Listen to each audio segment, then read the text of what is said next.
Hi, everybody, and welcome to the Monday edition of Moohead Radio. I'm your host, the big and furry bovine. Joining me early here in the studio is Bronk from merry old England. How you doing, Bronk? Oh, I'm a big old moose.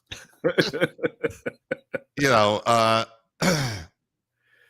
we got some things to talk about today. I mean, you watch the football games like I watch the football games. Yeah, I mean, sort of. I mean, talk about the Bills. I mean, boy, was I wrong about that, man. They looked horrible. Well, there's a few things that need to be said. I just They want to looked point out that horrible. Donovan Mitchell is not playing tonight in New York, but he is probable for tomorrow's game. So, Well, we're going through a little bit of these back to backs, and they well, want it to is make the sure. Knicks. It is the Knicks, so I don't think we need Don't Donovan say Mitchell. that, man. Don't Yeah, say that. okay. I mean, I sound like Michael McDonald. Don't say that. Don't. Yeah, don't say I mean, that. we got to put the universe back into balance because Stephen A. Smith is so happy that the Cowboys got beat that we have to beat the Knicks today to make them a bit upset. So there Well, you I go. mean, the thing with the Knicks is that they are a 500 team, and they've been a little hot, little cold, little hot, little cold, off and on. So, a lot of it that depends on if R.J. Barrett's throwing the ball through the hoop. That makes it difficult.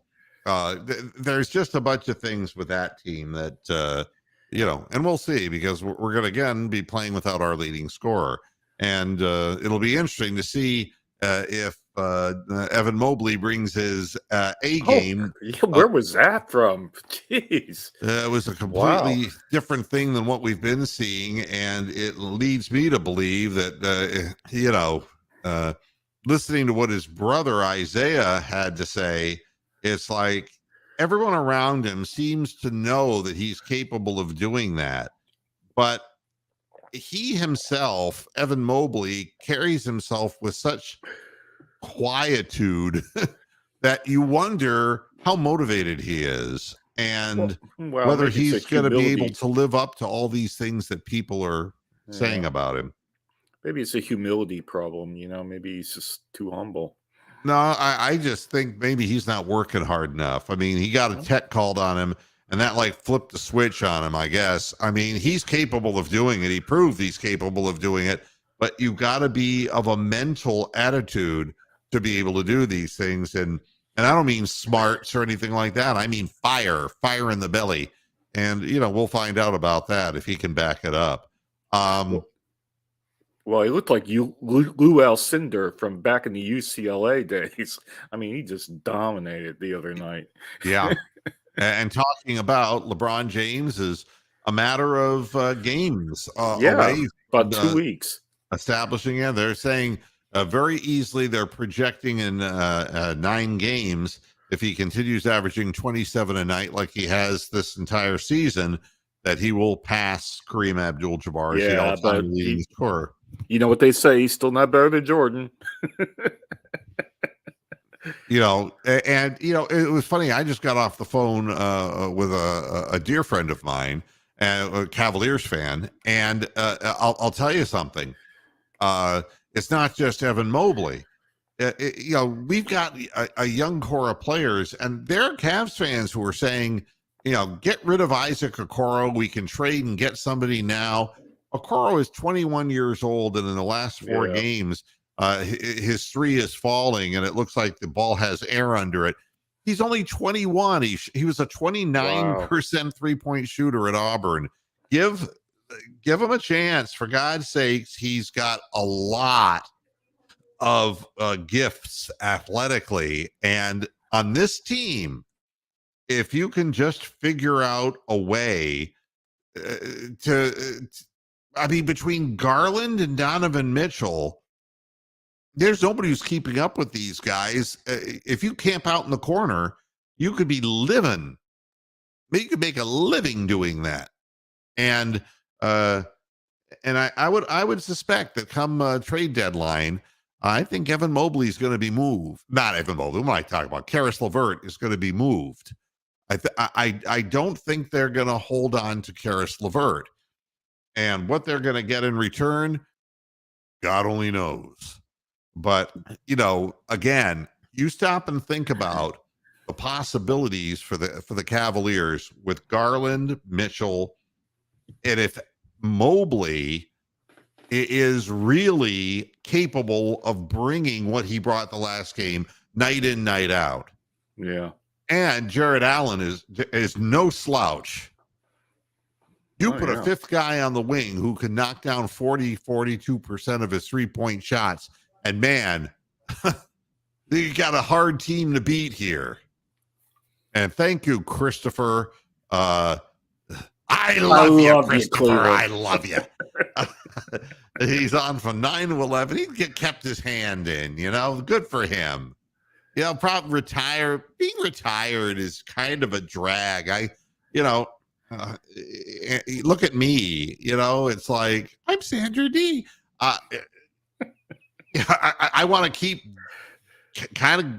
my hand in this thing, and I know Bruce loves you. He loves you. He loves you. Yeah. It's so let's talk about the football games that were. All right. So I shit the bed on Cincinnati. All right. And this will be the only program that you ever watch where the host ever admits that he was absolutely wrong about something. But I still come to a different conclusion than the hype press. And Joe Burrow's going to get all of the accolades. And look, he did nicely. But the game that I watched, he didn't have to do everything. I mean, when Cincinnati's offense runs for 144 yards, I don't know where the Bills were, but they weren't in Buffalo. They were terrible. I don't know what in the world. And really, toward the end of this season, they've been playing and barely escaping close games. Yeah. Except that one week, I forget who they played, where there was a shit team and they blew them out. But, you put together, it's a potent combination when you put together a kind of a lax attitude. And we find out after the game that Josh Allen has changed his release because of a shoulder injury. Well, there you go.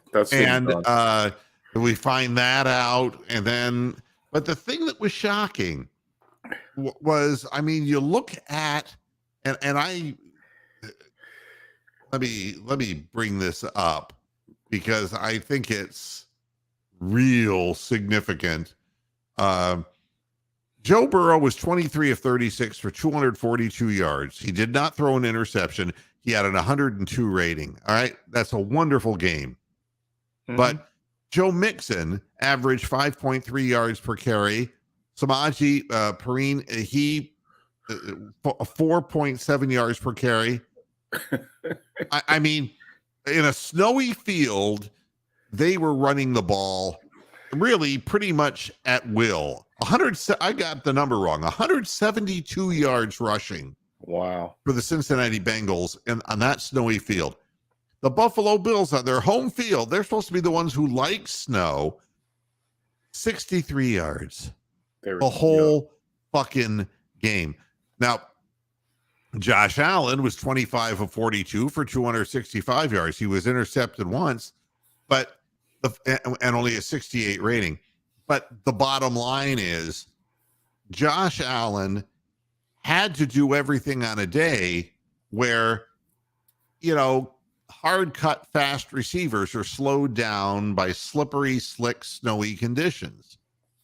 And this was a death blow for Buffalo. They weren't ready to play. I'm going to add David Talevsky to the stream and Captain Fierce. Let's go! Yo, sound like the Fox are the worst people I've really? ever met. Like, sound like the Fox could be doing it in the next 15 seconds. I would 100% take the chance.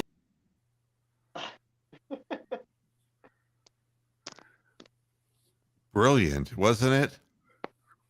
Just brilliant. I mean, Well, we've reached the reach around section of the program pretty early today. yeah. I mean, it's whatever, whatever floats your boat. David, is that really you? Yeah, it's me. I'm here. Thank God. I know, Captain Fierce, it wasn't you. At least, and if it was, you're going to be very, very popular. I'm going to tell Renee about you. Oh, God. Yeah, I hope it wasn't his IP address on there. But anyway. So at any rate, it wasn't that Josh Allen was like terrible. It's that terrible. You look at his receivers who are running fast down the field, cutting and getting open. And, there's just this skidding thing.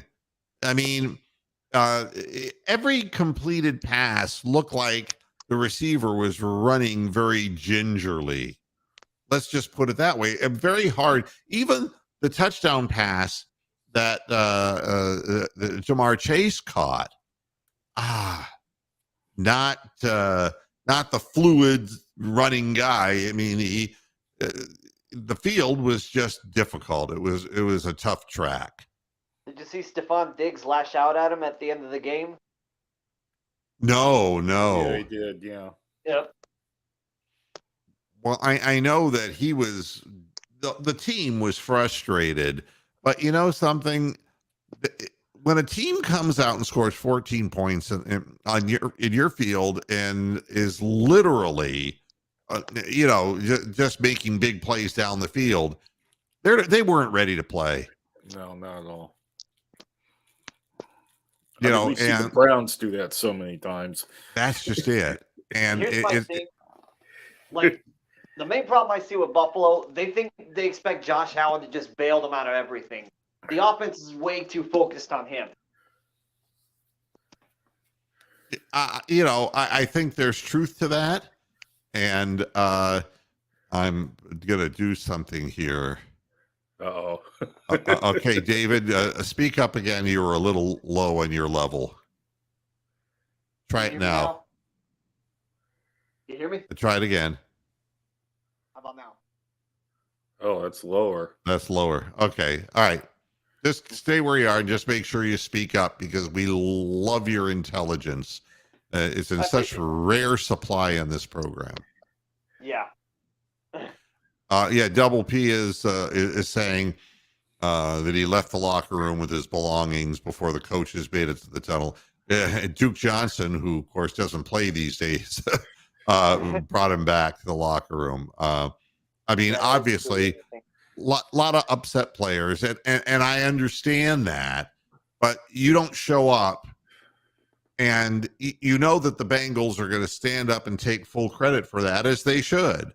I mean, you beat whoever's in front of you, for God's sakes, and that was not a good effort by the Buffalo Bills. No. Another thing is they were really pissed off over the whole neutral site thing. That was really a big piece of motivation for them. Yeah, it turned out that way. And, they gloated afterwards and, taunted and, all the things that, and now they have a great chance of making it right back into the Super Bowl because Patrick Mahomes shouldn't play. Correct, but he will.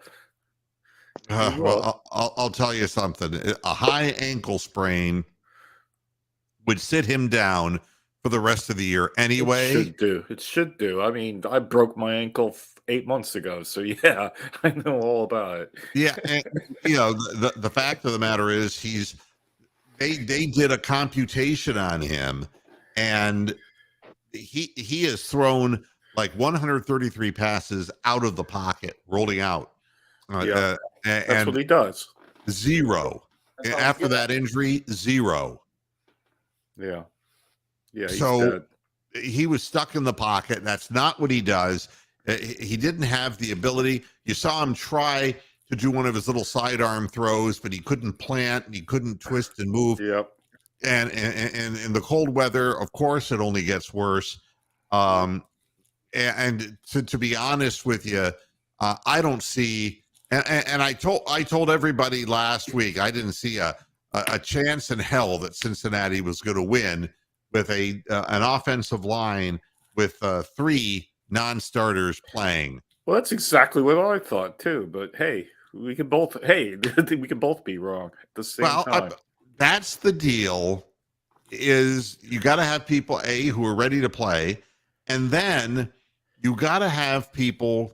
And I've always felt that on snowy days like that, with a slick field, that the offensive line should have an advantage. You think because that?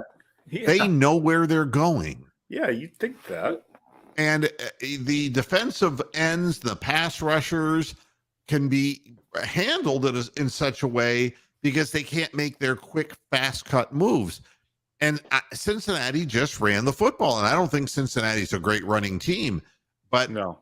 Buffalo were the defensive players were neutralized. The people who were supposed to be filling gaps, they were just, the front line was just getting pushed backwards. And that leaves Joe Burrow in a position where he can pick and choose the types of passes that he throws. Yeah. And you look, 5 to Jamar Chase, 5 to Hayden Hurst. And it wasn't that he was going bombardier on people, not in that weather, but Chase's 12 yards per catch, same with Hayden Hurst. And Tyler Boyd only had 1 catch, but it was for 23 yards. He spread it out. T. Higgins had 3 receptions for 28 yards. But the thing was, they were able to maintain the football. And Buffalo, in essence, ran the clock out themselves by going on 7.5 minute drives and ending up with 3. Yeah. And you can't do that. Well, what the Bengals looked like was the old school Belichick Brady New England Patriots in the playoffs, where they would just grind opponents into submission, control the line on scrimmage, and not do anything risky whatsoever. And the other team loses its will by midway through the third quarter, and they're just dead in the water. It looked like one of those Patriot old school playoff stompings, and I wasn't expecting that. Yeah, as far as a double P saying here, yeah, Patrick Mahomes, we remember, and damned if the same thing didn't happen in that game where Chad Henne came and went down the field and scored a touchdown. Exactly. Yeah, and so at least we can say we're not the only team that Chad Henne wiped out of the playoffs, because in essence, that moment in time where he came in and led a 7-point drive when Mahomes was frustrated that they took him out, but he physically couldn't play, and they needed to do a much tighter tape job. That in that moment of the game, it just became really that was the most telling moment of the football game. So Mahomes will play. I agree with you, but he's not going to be effective if he's, everyone says, well, Patrick Mahomes was the best quarterback in the game. Well, that's when he's healthy and when he can do different things. After this game, if Burrow goes down there and beats him again, I think the consensus is going to be that Joe Burrow is probably the best quarterback in the AFC. Oh, they're already saying that. Yeah. They want it to be so because he's white. He's a nice looking guy. And he has a sense of swag and fashion. And they're trying to turn him into a modern day Broadway Joe Namath. How Cincinnati fits into that, I'm not sure. But I'd rather them hype him than Lamar Jackson, to be honest. Yeah, I've got nothing against Joe Burrow, and I've got nothing against the Cincinnati Bengals. I can't wait to play him next year.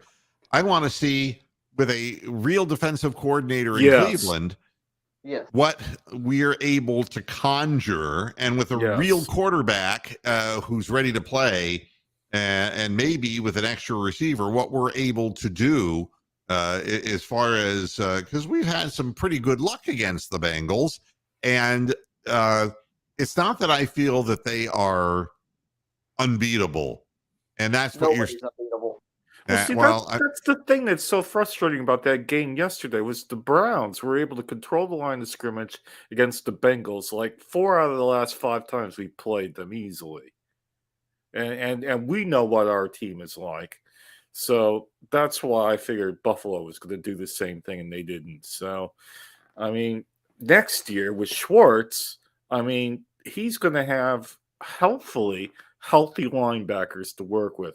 Whether it's the same ones that are injured and come back, who knows? But we need guys that can actually blitz from the linebacking position and can cover from the linebacking But more important, position. either understand the system they're playing or actually want to play in that system. Yeah, I mean, And defensive tackles are going to want to play in that because it's no different than running backs wanting to play in Shanahan's system. You know, it's Correct. the same kind of thing. I mean, the zone run kind of offense with zone blocking for a certain type of running back is the difference between, you know, Isaiah Crowell being a 1,300-yard rusher for the Cleveland Browns and then going into Bolivian.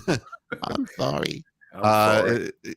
You know, and just literally disappearing because he's not, you know, some guys are great cutback runners, other guys are not.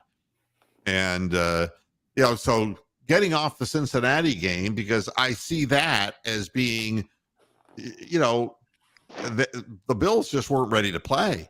I don't know what their situation was, but they talked themselves into thinking that this was just going to be a walkover. Maybe they listened to my podcast. They got the message, but it was the wrong message.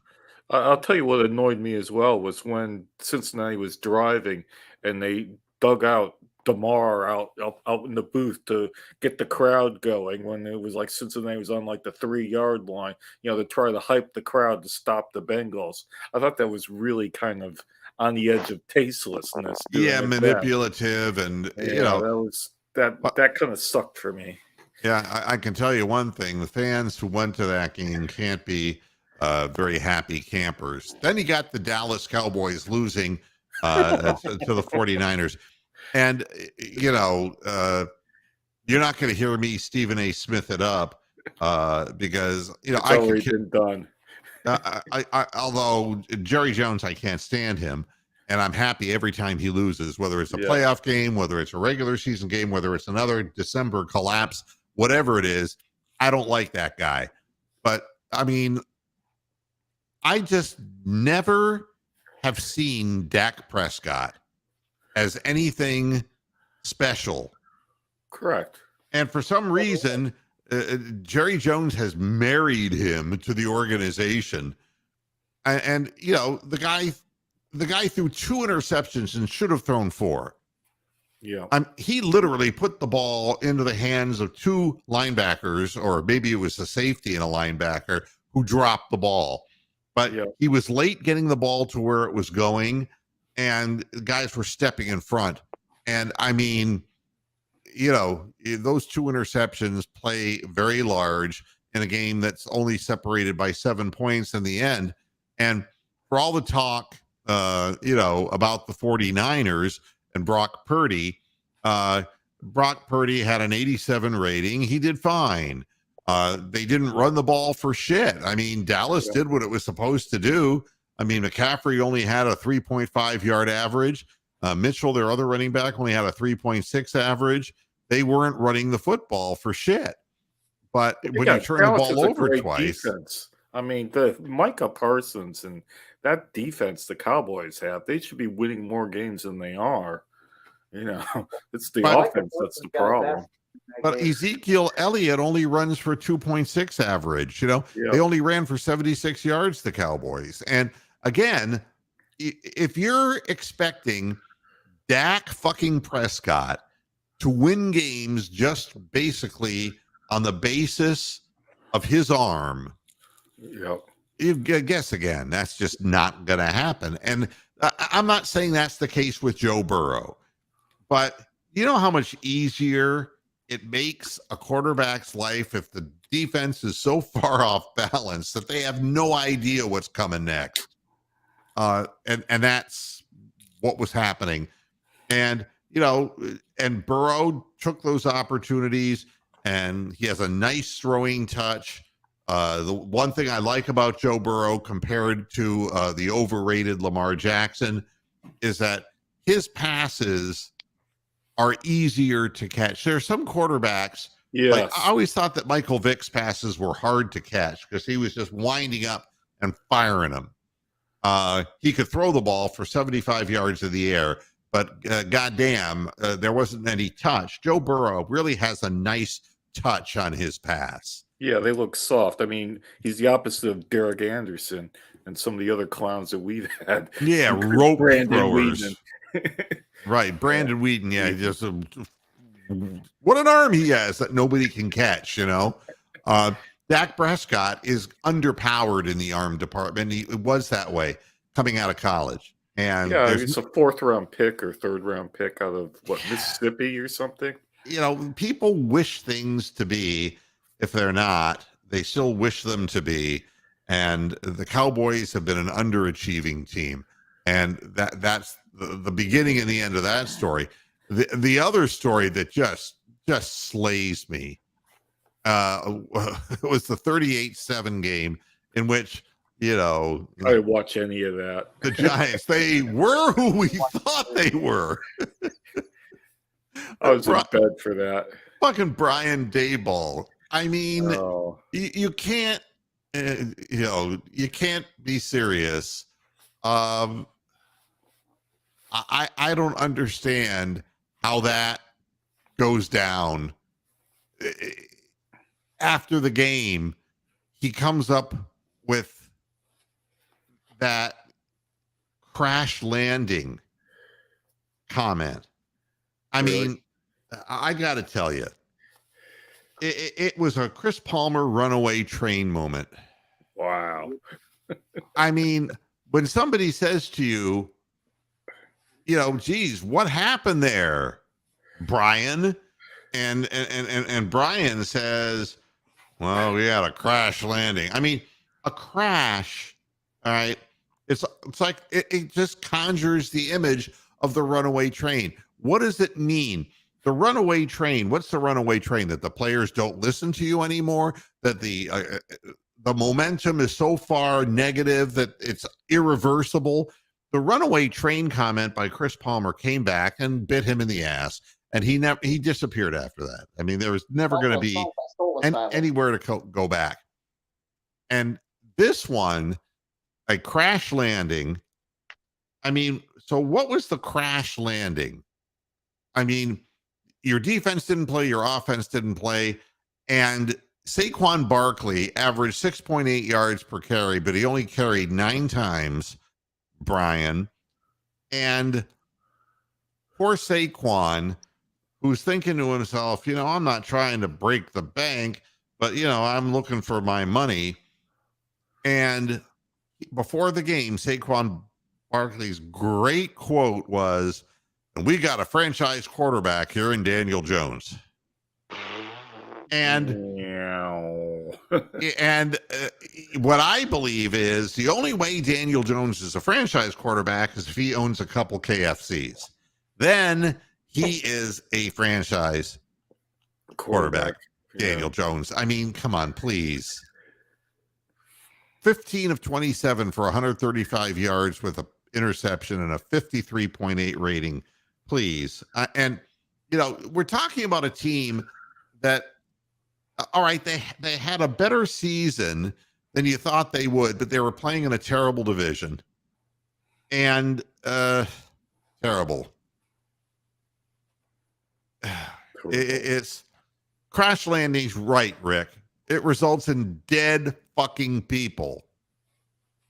That's what that is. Dead people. Yeah, when you mentioned the runaway train, I said it was a song by Soul Asylum. That's exactly. Yeah. One way on a one-way track. Yeah. Yep. Wow. But, I mean, you want to talk about a game that advertisers wish they didn't advertise on. I mean, it was just like, unless you're just a mean-spirited son of a bitch and you don't want to see somebody that get the stuffing pounded out of them, what's the point? of watching that football game. That was just awful. And I've saved the last one for Renee, who's not here to hear it because I don't think she would, and Jacksonville really gave a good account of itself. Yeah. Given the set of circumstances, there's two things I can say. They hung in when, before Mahomes got hurt, and Mahomes got off to a fast start, and they stayed with him. And give them credit for that. Yeah. But when push came to shove, there will be 14, and I know what they're saying, 14 different reasons. And, and right now the story is that things are a whole lot brighter in Jacksonville than they've been for a long, long time. And that's great. And I'm in agreement. I think Trevor Lawrence really did a nice job. The team did a nice job, but they didn't score enough points to get the job done against a Chiefs team that had a quarterback who was immobile. And they, like I said earlier, they allowed Chad Henne to get the ball down the field like they did. And again, you cannot, as the Bills found out, you just can't let down because so-and-so is not playing. You have to play hard every minute of every quarter. And Jacksonville did what they were supposed to do in a lot of different ways in this game. It's not like they were a bad, like garbage time made it look close kind of thing. I mean, Trevor Lawrence threw for 217 yards. He did throw a pick, and that's something the young man has to work on. He throws too many interceptions. But they ran for 144 yards. Travis Etienne was just running through them. Even Jermichael Hasty was getting yardage off the line of scrimmage. There were holes for people to run through. So they did what they were supposed to do in that regard.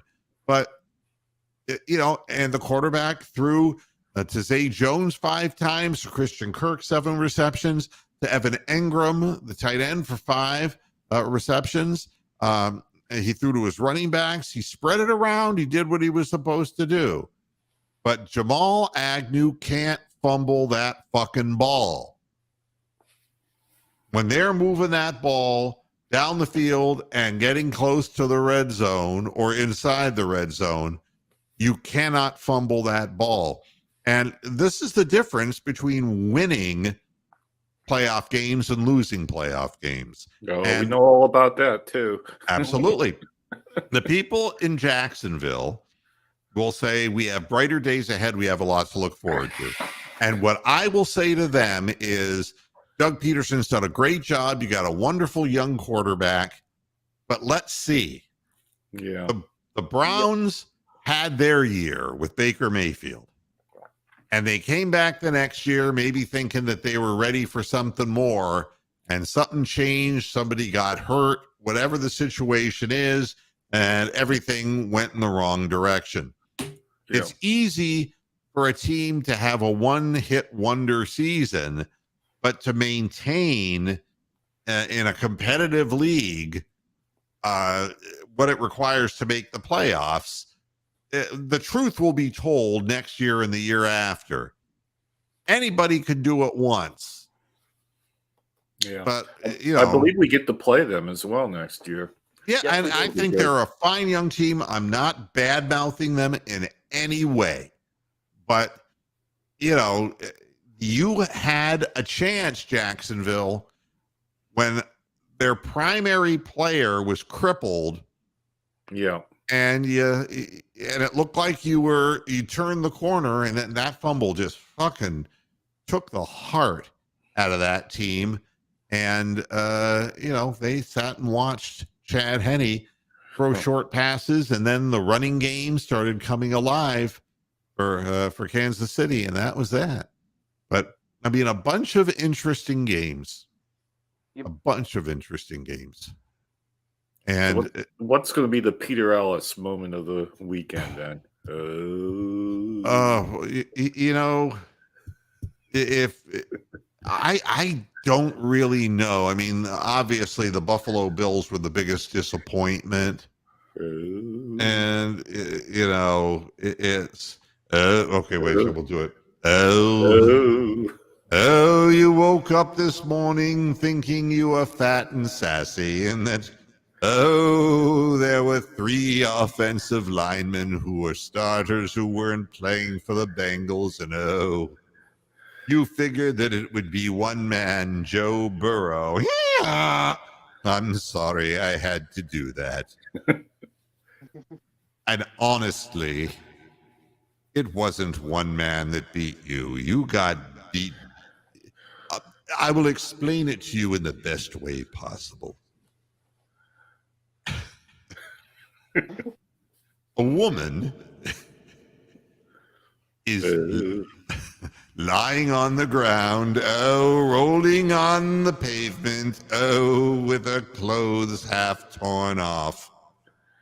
And she's screaming at the top of her lungs, "Grape, grape." And the police officers run over to her and say, "Excuse me, ma'am, don't you mean rape?" And she says, "No, there were a bunch of them." But,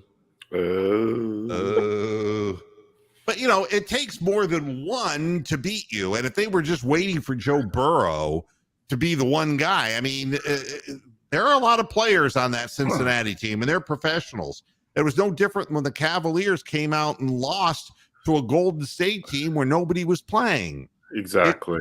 If you don't get ready to play, you're not ready to play, and it's a physical damn game. And there ain't no excuse for that. So the Bills, to me, were by far the biggest disappointment. Andy Reid is saying Patrick Mahomes is doing okay. Now, I mean, they could be, honestly, they could be amputating his foot right now for all I know. But, yeah, they're not certain whether he's going to be able to play or not. But believe me, they're not giving a lot of practice reps because he ain't going to be practicing. All the reps are going to Chad Henne at this point. Correct. I can guarantee you that. And if by some stroke the game is close, or if they want to try to start him out playing, that's that. That's cool. So where is the game being played between the Chiefs and the Bengals? Kansas City. Yeah. All right. Arrowhead. Just making sure that's. I wanted to make sure that the Cincinnati players knew exactly where they were going. Otherwise, they might show up in Pittsburgh or something by mistake. Well, they seem so willing to talk about what the league. And what the league did was really pretty stupid, I got to say. If I were a Bengals fan, I'd be pissed off about that too. Yeah, but we're not, so we don't have to be pissed off. Yeah, and here's two. They talk about oxymorons. What's the ultimate oxymoron? Jumbo shrimp. Jumbo shrimp, correct. Military intelligence. Yeah. Military intelligence, that's another one, right. Well, how about New York Giants general manager? Okay? I mean, what in the hell is up with that? I'm like, why? It was what was his name? Gettleman before, right? Yeah. He was buddies with Dorsey. Yeah. And now all of a sudden, they have whoever the guy is now. I don't even know the guy's name. And he basically says, Daniel Jones is our man. After sitting and watching that. Wow. He's our guy. And it's like, you realize that the owners of that team just hire idiots intentionally. And don't say anything, Browns fans, because we know all about this. That's my catchphrase today. We've seen it all before. Yes. We hire the dumb people from Ivy League schools. I don't know how we managed to find that, but only a dumb hick from Tennessee would think somebody was smart just because they went to an Ivy League school. That's the kind of shit that's just stupid. It's just shallow thinking. Ugh. Did you see that Chad O'Shea is interviewing for the Ravens OC job? Yes, and that is, I don't quite understand. I mean, and they're saying we're 200% sure that Lamar Jackson's coming back, right? Yep. And Yeah. and they may well be, you know. And Chad O'Shea, receiving coach, and you know, I don't know what a receiving coach is going to do when the head coach has stated for the record that we're going to just keep on running the same John Harbaugh offense, which is run first, and we're going to let the quarterback run wild, and we're going to run our little quarterback option offense. I don't know why somebody would take that fucking job. You know who they should be hiring? Chad OJ from the Indians World Series teams. Get Chad OJ in there. That's funny.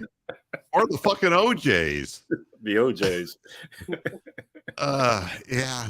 It's That's what I thought you said when I first heard it. Like, Chad OJ. Wasn't he a pitcher? Then we go with OJ Simpson. Yeah, that would be like a different type of offense, the stabbing offense. Put that knife down. But honest to God, if you were an offensive coordinator, I mean, if you wanted the title, I suppose you'll take the job, right? I mean, but yeah, I'll do it. The outgoing guy, what was his name? Roman? Greg Roman. Yeah, I call him Roman. Who made the salad? If you've never seen the movie Robot Monster, it's one of the worst movies ever made.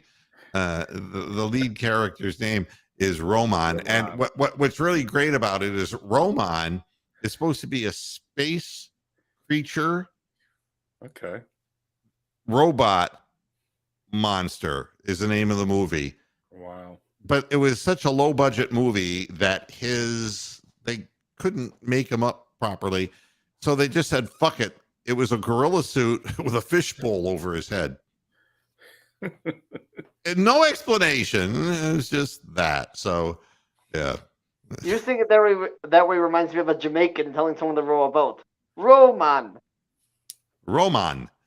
Yeah. Greg Roman was, at first they tried to sell me on this whole thing of, what an imaginary guy this is. He was imaginary. You just had to pretend that he had some kind of wisdom, because honestly, what he was doing was just a novelty offense that people just didn't see in the professional ranks. That was it. And if that's what they want to stay with, because Harbaugh was very vocal again today saying, we are going to continue running the offense. That is our identity. Wow. So doubling down on bullshit. That's always great. but I'll tell you this, that the Browns protected Callahan. They extended him real quick. Yep. Yeah. I mean, they know who they want. And if they're letting this guy interview, what they're saying to him is, yeah, you're the receivers coach. And he goes, I thought I was, but I didn't have any receivers. There is more going on in Berea than what you realize. I mean, with Deshaun Watson healthy for next year and a go, there is going to be a change in the way things are done. And you can bet that $230 million buys change. And O'Shea is a guy who is quite expendable. You know what you need to do? Every time you say 230, you have to do it in Austin Powers' voice. 230 million. Yeah. And James Holland is mentioning another one of my favorite movies, Plan 9 from Outer Space. It's another classic movie. You have to see it to believe it. I was more into Godzilla. to be honest. Godzilla was right up there. I love Godzilla. But you know that the original Godzilla in 1954, I hate going all trivia on people. That movie was, you know what Godzilla was originally about, really? What? Tell me. The shame in Japan, Yeah, losing the war and the destruction of the cities in Tokyo. That was where that came from. And then, of course, it just became its own franchise, you know, Godzilla versus Megatron. You know, it's like Godzilla 1998. Mothra. Yeah. Great stuff. Godzilla 1998. Yeah. Oh, they bring him back. He's like classic stuff. Plan 9 from Outer Space was considered on Mystery Science Theater. Actually, the Golden Turkey Award said it was the worst movie ever made. Director Edward D. Wood Jr. And I watched it incredulously. Clearly, they haven't seen The Room. Say what? The Room. That's what they often deem as the worst movie ever made. The Room? Yes. Look it up. Oh, I'll take your word for it. I mean, every year the Razzies, I guess the Razzies just came out too. So they're naming some of their, and you know who's up there for the worst supporting actor is Tom Hanks for that Elvis movie. Really? Oh yeah, he played Colonel Tom Parker. Wow. And for some reason he felt that he wanted to authenticate Colonel Parker because Colonel Parker was from Norway. He had Norwegian descent, and that Tom Hanks tried to do what he thought was a Norwegian accent, but it just turned out sounding like an even further retarded Forrest Gump. And it didn't pan out, you know, it didn't work at all. But yeah, Plan 9 was Bela Lugosi's last movie. And if you don't know who Bela Lugosi is, the original Dracula. Hungarian legend. Yes, I will suck your blood. You know, that's... The rumor was, when he died, he was actually buried with his Dracula cape. He was buried wearing it. That's true. Yep. He was a piece of work. And he was a drug addict. And they put him in a sanitarium and they took him out. He befriended, or Edward D. Wood, the horrible director, befriended him and let him play in a couple of movies. If you've not seen Plan 9, watch Plan 9 from Outer Space. If you get through that and you think it's funny as all get out, then watch Bride of the Monster. And that's right up there too. These are terrible movies that he was in, directed by Edward D. Wood Jr. Plan 9 from Outer Space, Bela Lugosi doesn't even get a proper send-off because he died during the filming, early stages of the filming of the movie. But Edward D. Wood, being the classy guy he was, gave him head billing so that somebody would pick up the movie and show it at drive-in theaters. And he gets killed off screen. Wow. It's one of the most incredible things. And I'm not making this up. He walks out of the frame and you hear, ah! And a car squealing tires. And that's how they killed him off. Wow. It's like how Brandon Lee died during The Crow. Oh, nasty stuff, man. Yeah. Malfunction. Yeah.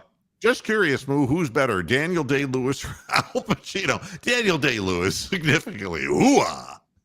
Ooh-ah. Al Pacino. I mean, how could Al Pacino do Shakespeare, you know? Yeah, Pacino doesn't have a left foot to stand on there.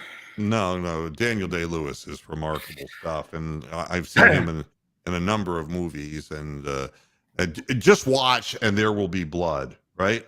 There Will Be Blood is like, if you Daniel Day-Lewis is just a cut above. My favorite actor is Michael Keaton. Michael Keaton is your favorite actor? That guy can do anything, man. You know, it's interesting. I just got done watching him play Ray Kroc. Did you see the movie? The Founder, yeah. The Founder, yeah. And it's interesting because he was really creepy in Pacific Heights. Did you see that? Mm-hmm. You know, and he, of course, was funny, and you know, like he was in Gung Ho and all those movies. But Birdman, Birdman. you never saw Birdman? Haven't seen that one now. Oh, that's the one you got to watch. It is the strangest fucking movie you'll ever see in your life, but you got to watch it. Did you see Black Swan? No, I haven't seen Black Swan. Okay. I mean, these are seen movies, White Noise. they're kind of conceptual movies, and Birdman, and the name of the movie, somebody can just look up Birdman with Michael Keaton, but there's the full name of the movie is in parentheses after Birdman, and it's a strange movie. Yeah, I've seen White Noise. Yeah, it was, but it was a fun movie. Let's see what else I want to talk about here. Sean Payton to have a second interview with the Broncos this week. Worst face. Does that mean Houston's out of the question yet, Sean? He's not going back to the Texans for a second interview, even though we said, "Yeah, I'd love to be coach the Texans." You know, it's like He has to talk to the Cardinals too. Yeah, I mean, he's going to go wherever he wants to go. I have a feeling. So that's that. I mean, the headline saying Jim Schwartz aims to help Myles Garrett play free. And it's like Myles Garrett said, "No, I want to be paid." Run free, Myles. You know, and more destructive, but not in a car. Yeah. I think somebody wants your old Raymond Burr character. Oh, Wolfgar. Okay. Yeah. Ironside was the old Raymond Burr. After Perry Mason, he became a crippled detective, and he would order people around, and he was a fucking prick. Okay. And so he had Eve Whitfield, who was the female, who were in like Eve. He would always just bellow out people's names, and he had a guy named Mark, and Mark was Mark Sanger was the character's name, and he was a former prisoner, and who got out of jail. Yeah, rehabbed, right? Yeah, and rehabbed him. He pushed Ironside's wheelchair for him, and what he would do is he would just, and this is before. It's unbelievable. This was during the time of Martin Luther King. It just doesn't make it. Mark, would you wheel me over to the bathroom? Mark, would you hold my penis while I urinate? Mark, could you help me change my socks? Mark, could you cook dinner for me? Mark, and Mark's like, say what? Yes. Great stuff. Yeah, that really happened. That's around the same time as the Mod Squad, another great I've seen some episodes of that. Yeah, that Michael Cole, wasn't that the actor? Yeah. He's the only one still alive. Yeah, Peggy Lipton died. I saw that. And who is the guy with the big fro? Oh God, I don't know. Link was his name in the show, and I can't remember the actor's name. Yeah, they're all I bet gone. Rick May will remember. Yeah, I mean, it's amazing. I was, and I know we digress, but this is all part of the program.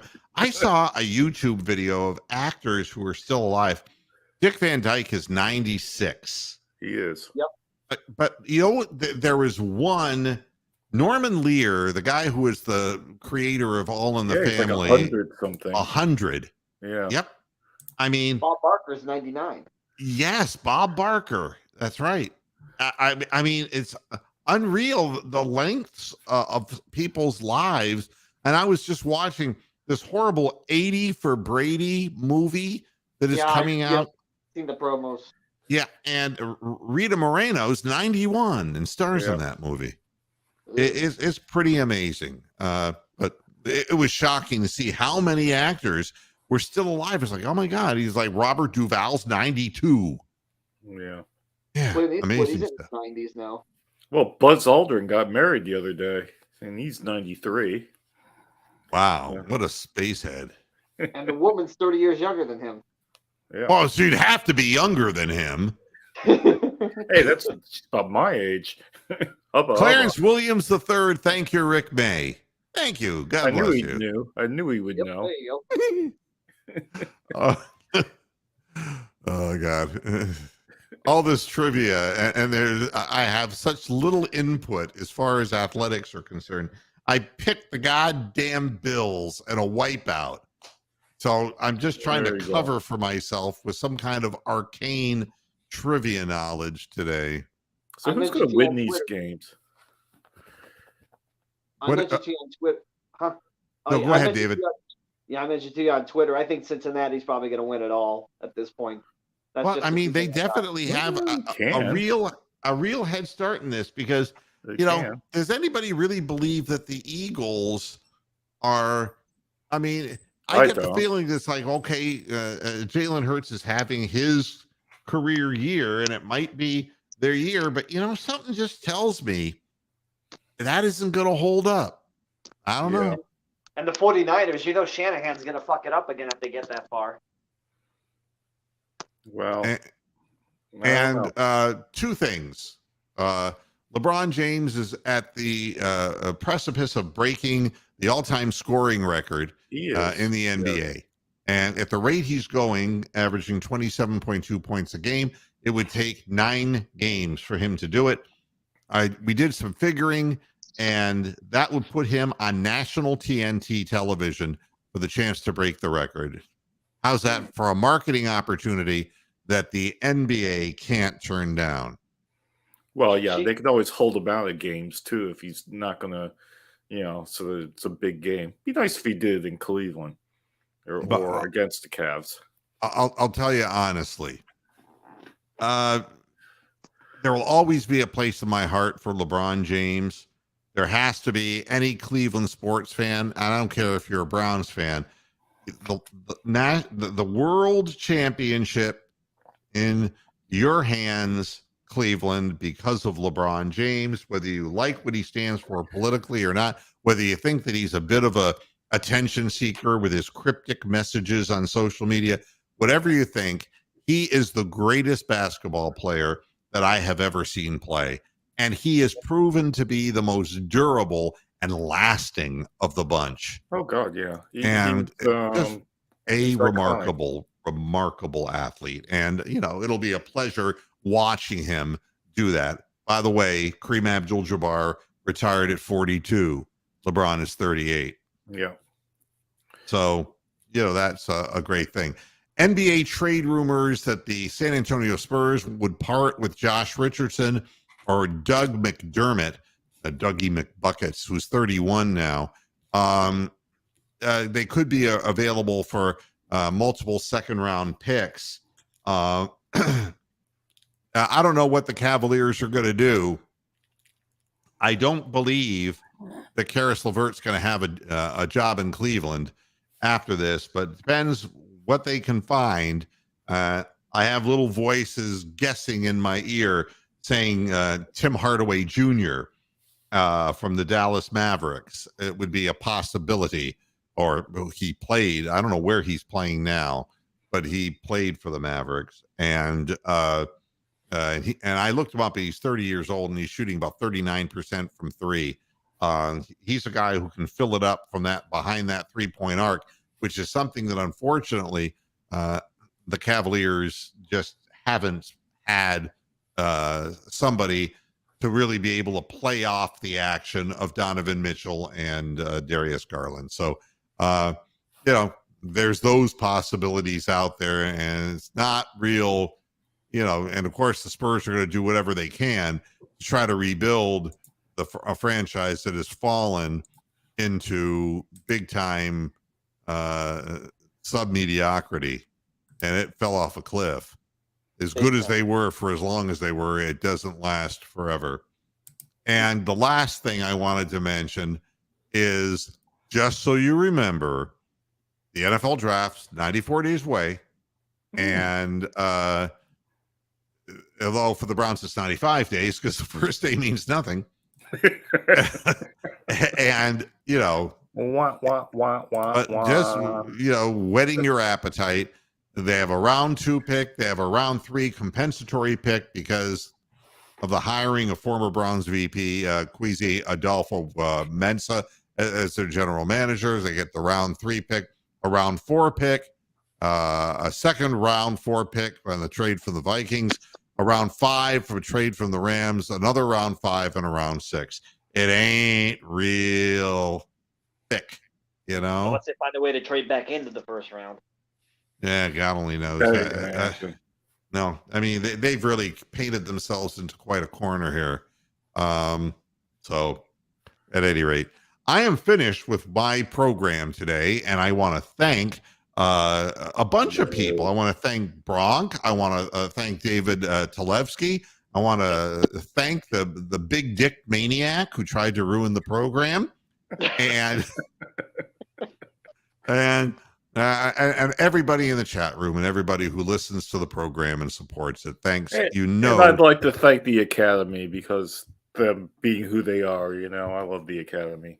And Ron Shane says it all. Let's go Cavs. We need this is going to be a tough one playing in the Garden without Donovan Mitchell. But, we'll see what happens as that unfolds. 7:30 tonight, about 28 minutes from now. I'm pretty sure it's tomorrow. Is it tomorrow? It is tomorrow night. It's tomorrow night. Is it tomorrow? Yeah. It's Tuesday night your time, Wednesday in the morning my time. Oh, in that case, Donovan Mitchell is probable. Well, there you go. I wonder There you if have Spike Lee. I wonder if Spike Lee is going to be there. I think we play better when Spike Lee's there. I'd like to see a wrestling match between Spike Lee and Stephen A. Smith. And I would put Mickey Mouse ears on both of them. All right. Thanks, everybody, for tuning in to this edition of Moohead Radio. Enjoy your week. I'll be back again, like I always am, on Friday to talk about whatever the hell it happens this week. Again, thanks for your support. And until next time, hasta la vista, Pastor Heads. Good night. Go Cavs. Chad OJ. Bye.